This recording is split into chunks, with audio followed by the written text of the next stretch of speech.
Hello and welcome to Further Inside Chor Leoni. My name is Eric Light. I'm the artistic director of Chor Leoni Men's Choir here in Vancouver, British Columbia, and really privileged today to have a wonderful guest with us, composer, conductor, and singer Marques Garrett. You bring up a really interesting point. So, how far do you feel like arrangements can go? And maybe I'll ask this, just specifically because you have the intellectual knowledge and the experience of, within a spiritual, I see a lot of published spirituals, and some to me look a little bit more like a pop song. Some of them look to me like a jazz piece. Some of them you can see then that there's something else going on in there when you pull out a William Dawson piece and you go, okay, now this is what's really going on in here rhythmically and polyphonically, et cetera, et cetera. To what degree do you think maybe arrangements in general, but spirituals specifically, are malleable in their composition? And do you think it matters who is doing those arrangements? Wow, that's a lot. We could talk about this for the next 3 days. That's about, yeah. I go get lunch, yeah.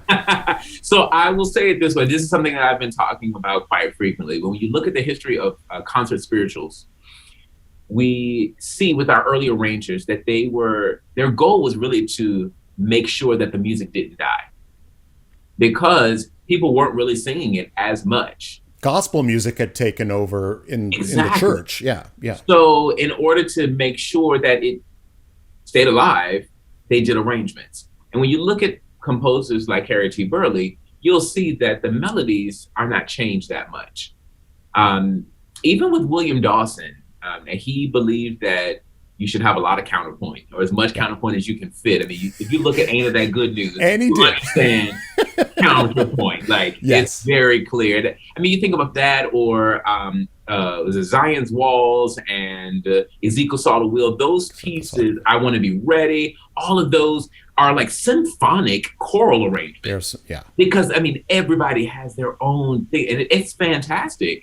And then as you get into the late 20th century, and especially the 21st century, you start seeing so much more. I'm not even dealing with the specific jazz arrangements or the ones that have heavy jazz influences by composers and arrangers like Cedric Dent, Mervyn Warren or Larry Farrow. Like they had a specific idea. But when you think about just the traditional concert arrangements, you have a lot of people who decided to do so many different things. And it's like, how far can you go? Right. And so how far can they go? They can go as far as people want. I think that a composer / arranger has to decide when it is no longer an arrangement. Because I've seen some arrangements where you don't see or hear the melody at all. Yeah. Anymore. It's a fantasia on, or something. Literally, like that. It is that. But one of the things that I have held to as long as I've been arranging spirituals officially, legally, is making sure that I keep the melody as recognizable as possible for as long as possible. And every now and then I do make some changes here and there, but I try to keep it like that, because in the 21st century, in order to have people say, okay, this is different, you got to do new things. And one of those new things that arrangers tend to do is changing up the melodies. Now, can other people outside of those in the Black experience arrange spirituals? Absolutely. Absolutely. Why do I say this? Because nobody who's living now has any ownership over spirituals. Now, some people are going to disagree with me on this, but I say that I know of plenty of Black people who did not grow up singing spirituals. Their parents and grandparents never sang to them. They didn't go to churches that did it. Their high schools didn't do it. Right. So why is it that a person, just because they are of a certain heritage, then can have ownership and that kind of stuff? Because I know some white folks who have been doing spirituals a lot longer than I have. They know more about it. And there are white people who have written books on it. Eileen Gunther's book, In Their Own Words, is fantastic. Literally has been one of the most transformative books that I have read about spirituals, by a white woman. And so, and again, I know people will not agree with me. And that's Right. totally fine because I get to have my own opinion and my opinion is right for me. I've got my own evidence. I have my own journey with all Right. of this and it's fine for me. So yes, there are people outside of the Black experience who can arrange spirituals and they'd be totally fine. Now, I will say though, generally speaking, when I've seen an arrangement by somebody who's not Black, I'm just like, really? You can tell when they have not had experience with it and when they don't understand, especially the history of it. And I think that's a very important thing to also understand because there are also plenty of Black people who don't really understand how we got spirituals, not only how they were first created, but then how we got them into collections and how concert arrangements first started. Like so many people don't know that history. So when some people arrange it, it's just like, oh, let me just have fun with this. And I will admit, with Hold On, I think at the bottom of the score, it even says like have fun. Again, I didn't know enough back then. And I'm admitting to that. I know now I would not put that because I know what those people, those original composers in the field went through. And that's some heavy stuff in that piece. That's some heavy, heavy stuff in that piece. Exactly. I mean, but the thing is, we most frequently sing all of the happy spirituals, or happy, I should put that in air quotes, the ones that you can end the concert with, or, that people can, feel like they can move a little bit. Not to say that people can't move, not to say that you can't end a concert with a spiritual. It's very difficult to come after some spirituals. It's hard to, I'm sorry, Hogan's Elijah Rock. I don't want to hear anything after that. Let's just be done. Drop the mic. Exactly. So, there's nothing wrong with that. But how many solo spirituals do we perform? Do we get to experience? And no, you don't have to be of the experience to sing it. Because I've had so many people ask me, oh, well, we're a mostly white choir. Can we do a spiritual? That was my next question And I'm like, and I'm just going to be really, really frank. I love liberal white people because sometimes y'all just get so much more upset and y'all are just so much more woke and just with it than I am. And I'm just like, okay, calm down. I'm not going to be upset. You're also understanding that with music, you're always going to piss somebody off. And there's always going to be somebody who's not going to be happy. If it's good, you're pissing somebody off. Yes. So just be true to yourself, true to the reason why you want to do it. And I say that if I tell a white person or a white choir they can't do a spiritual because they're not Black, that means that I can't do Brahms. And I want you to tell me that I can't conduct or sing Schaffer in your Gott, or I can't do some Palestrina or Victoria. No, you don't have to be of the experience. Now, it would be a little weird to hear a white choir singing No More Auction Block for Me. Maybe steer clear of that one. There are some that deal directly with the experience, and it would seem a little awkward. It would be very awkward. But I'm still not saying that they can't do it, because the same way that you have unmarried people or people who are not in love singing love songs in a recital, or you may have somebody who is heterosexual or homosexual that's singing about a homosexual man singing about love to a woman, and I don't know what that is. All of those kind of things. You get to be an actor and that kind of stuff, as long as you're not trying to create a caricature, which is where a lot of this stuff happened because of blackface minstrelsy. And now we have people who are, talking about how those things happened and have infiltrated so much of what we do. And there are still remnants of that. So I get it, but learn about it, about all of the music that you're doing, study it. I just tell people, I want you to study spirituals as much as you study Bach. That was what I was going to ask you is, especially for someone like me, do I have extra responsibilities to do my work on the learning and maybe even show my work of how I've come to this understanding, and not just I want the cheap, fast crowd pleaser at the end of my concert? I'm not going to limit it to a white person, because again, there are plenty of Black people who don't know the history of it.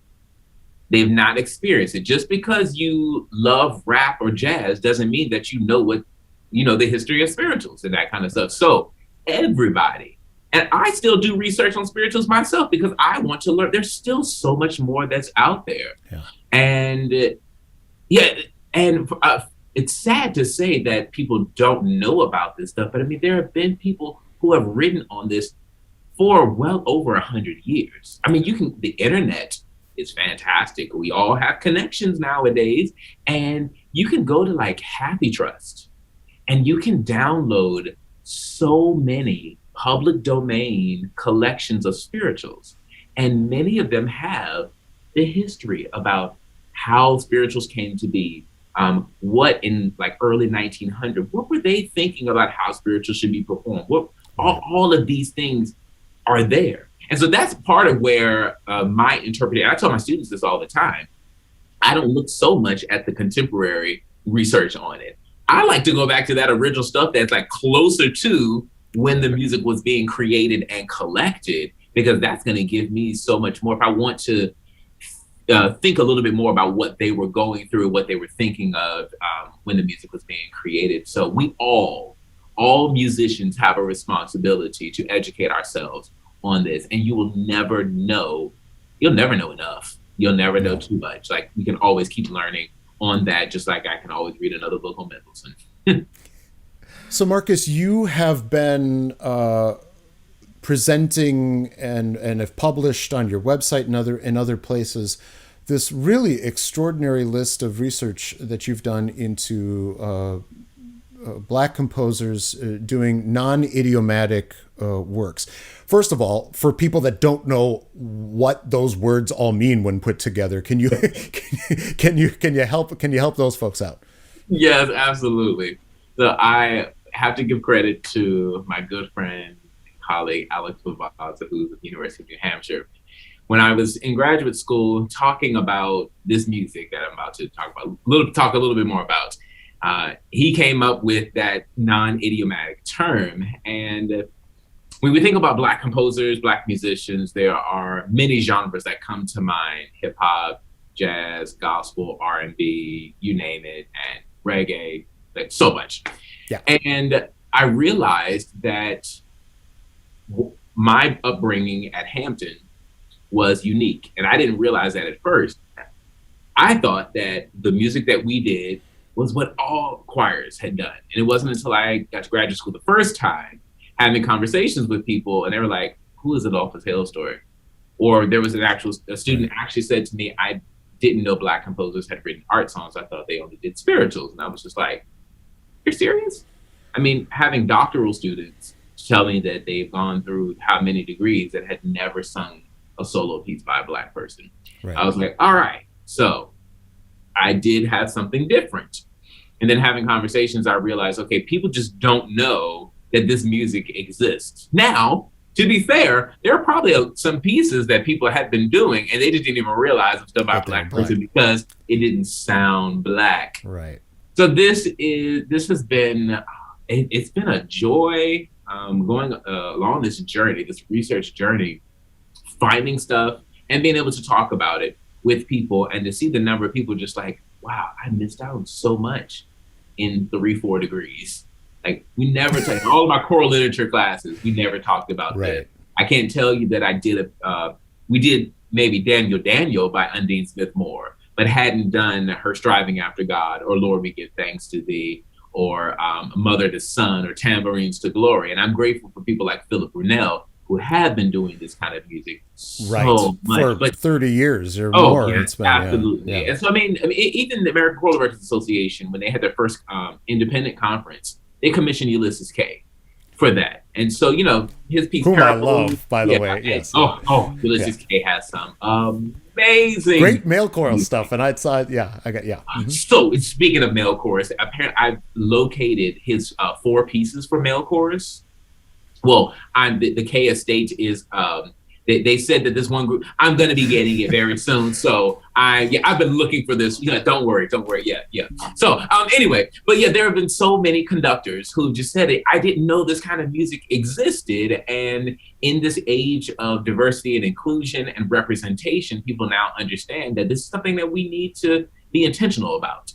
Right. The number of Black composers who have reached out to me to say, thank you for doing this, because thought that I was doing something wrong by not doing spirituals. And, setting poetry or setting Latin text. And I'm like, you just be you. Yeah, do you. But they feel validated now. And other composers are now saying, yeah, more people are asking me to do this kind of stuff. And it's great. And I just love when somebody sends me something, hey, I found this score. You should take a look at this. Or did you know about this composer? I mean, I got to learn in the last year about Lusitano. I had no clue who he was. Oh, yeah. So to learn, to find out about what most people say was the first published Black composer. You're just like, oh my goodness.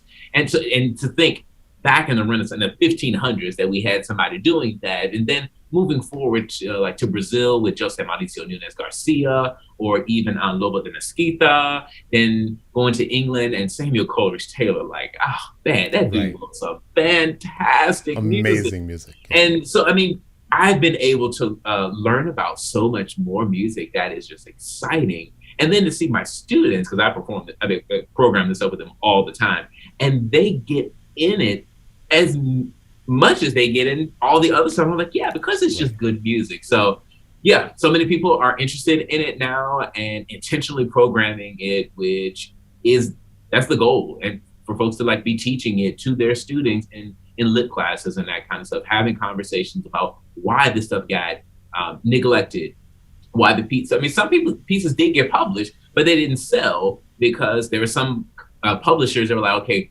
we'll please them by publishing it, but we're not going to promote it because, there was one composer who said, I will not let you publish another one of my spirituals until you publish a few of my original pieces, because you're not going to put Black composers in a box. Now I'm paraphrasing what he said, but that was essentially it. Sure. So, yeah. Now this is going to sound like a dumb question. Why is this important to you? To me, oh, wow. At first it started off just as a fun project, and it was just a way for me to talk about the music that I had already loved and had been doing.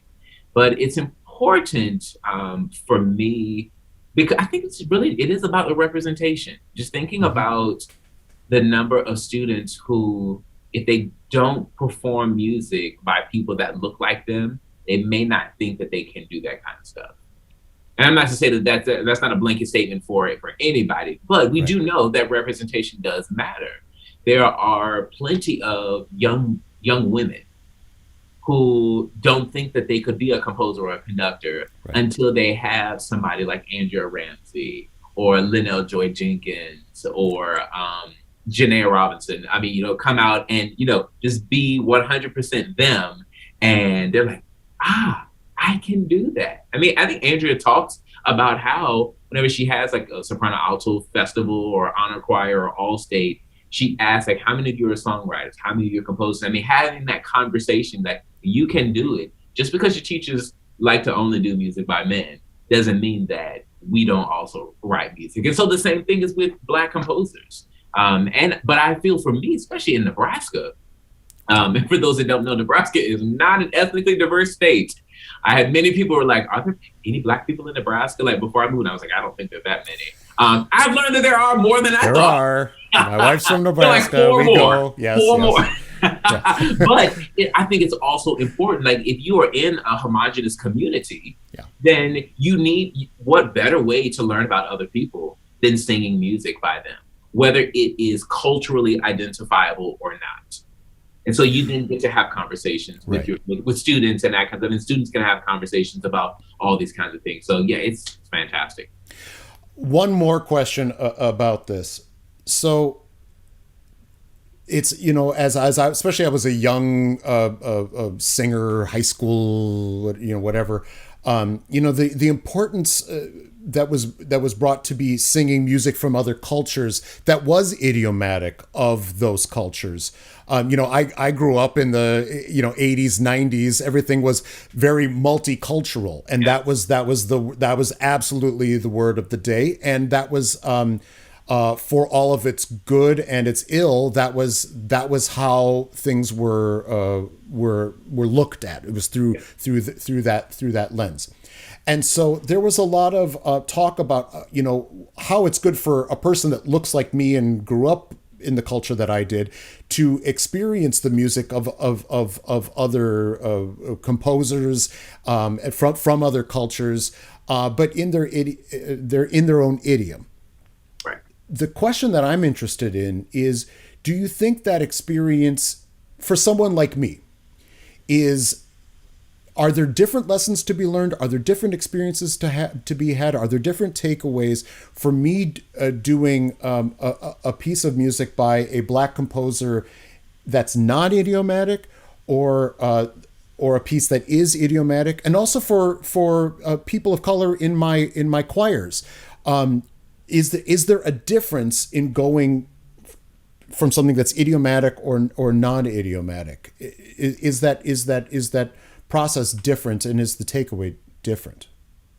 I would only see a small difference in takeaway, because, I mean, I grew up around, or me and other people that I know have grown up in maybe predominantly Black communities. And it's also important for us to learn about, things that are outside of our culture. The multiculturalism movement was great for what it was, and then we realized its limitations. Yeah. And we then realized that, again, the whole representation, and if I can say it, the stereotyping, that white people do this and other people do the other stuff. And so that's where the disconnect is. And for me, it's saying things went into their own silos, didn't they? Yeah. Instead of just saying, well, how about we just have this full menu? Nothing is I mean, obviously we don't have the dimensions to handle this, but nothing is at the top, nothing is at the bottom, like nothing is worth more or more important than anything else.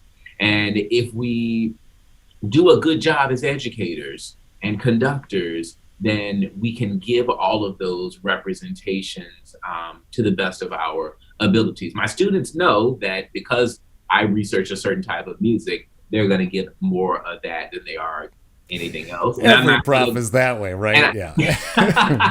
I have no issue with it. And I mean, none of them have said anything. Again, they've enjoyed all the stuff that we've done. And of course, I don't limit it to that, but I told them, I'm going to be very real with you. If I'm going out and talking to all these other folks about it, and I'm not doing it myself, it kind of looks like I'm a hypocrite. And in order for me to talk about it, I also have to do it a little bit more. So y'all just get to be, you benefit from it, or you're the guinea pigs. You choose which word. I was going to say that, but yeah, you did. So, but again, they really because it's all. I mean, I'm not going to do bad music, right? Because it's all good music.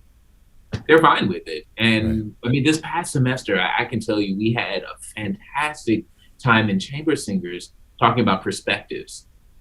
Our concert started, if I remember everything correctly, we started off with BWV 230. So we had, Baroque classic. Then we went to a movement of a José Mauricio Nunes Garcia mass, a short mass, the last movement of the Missa Abreviada. So we have classical from Brazil. We sang a Russian folk song, because one of my grad students is from Russia, so she was able to teach that to us, and she loved us singing Russian to her, and we enjoyed learning Brushnichnie. I think I said it right. But anyway, then we did a spiritual by a Black woman, Daniel, servant of the Lord. Then we sang a piece called The Talk, Instructions for Black Children When They Interact with Police by Damien Jeter. Then it's a great piece. We sang David Von Kampen's Rivers of Delight, which has kind of a gospel feel to it, but it's by a white guy. And then we ended with Amazing Grace. It was like every piece was almost completely different. And we were like, we just have different perspectives that we can think about now. And it did all mostly center around the talk, because I was like, yeah, y'all are predominantly white choir, and most of y'all probably don't know about the conversations that Black parents have had with their children. And so then we were able to talk about other perspectives and that kind of thing. And so we get to do that with music, whether it's all in an idiomatic expression or not, like, doesn't matter. So, the potpourri of choral music. Right. Fantastic. I want to ask one last question of you, and thank you again for just sharing your perspectives and being so open about all this. It's really important, important for me to be hearing all of this and hearing what you have to say and digesting this and wrestling with it. I'm looking around and already seeing within our field, in the choral field, there's a lot of concerts and a lot of programming that it's going to be maybe programming of only composers of color. Do you have any opinion about that one way or the other? I'd say it's a great thing because for too long we didn't do that music. Right. And especially if it's, there are pieces that are from like 100, 200 years ago that didn't get their due. Or in the case of composers like Samuel Coleridge Taylor and Eunice Garcia, they were like the it guys in their country. And then after they died, everybody forgot about them. But then we kept going. When you think of England, Elgar was not even as popular as Samuel Coleridge Taylor, but we talk more about him and Holst and Stanford. Stanford taught Coleridge Taylor, so I guess we can give him a pass on that. But you understand what I'm saying? I think Vaughan Williams was Samuel Coleridge Taylor's classmate, and Coleridge Taylor was the it guy. When you talk about a work that had as many performances in a year as Messiah, maybe that composer did something well. But why is it that we don't know about this? Maybe it's because of the skin. I don't know. Right. So I'm okay with kind of righting some wrongs from the past. Mm-hmm. It's okay. And there are choirs that only do music of people of color or Black composers and the like, and that's fine. I probably wouldn't conduct that. At least it couldn't be my sole responsibility because I still want to do. I like some of the white guys and women and non-binary composers. Like, hey, I want to do y'all's music too. So I don't want to limit myself. And so, yeah, it's totally fine to do a concert. Even if you only do one concert a year, if you choose that your one concert is going to be of all of people of color or Black composers, like, go you, because people need to experience that kind of stuff. Yeah.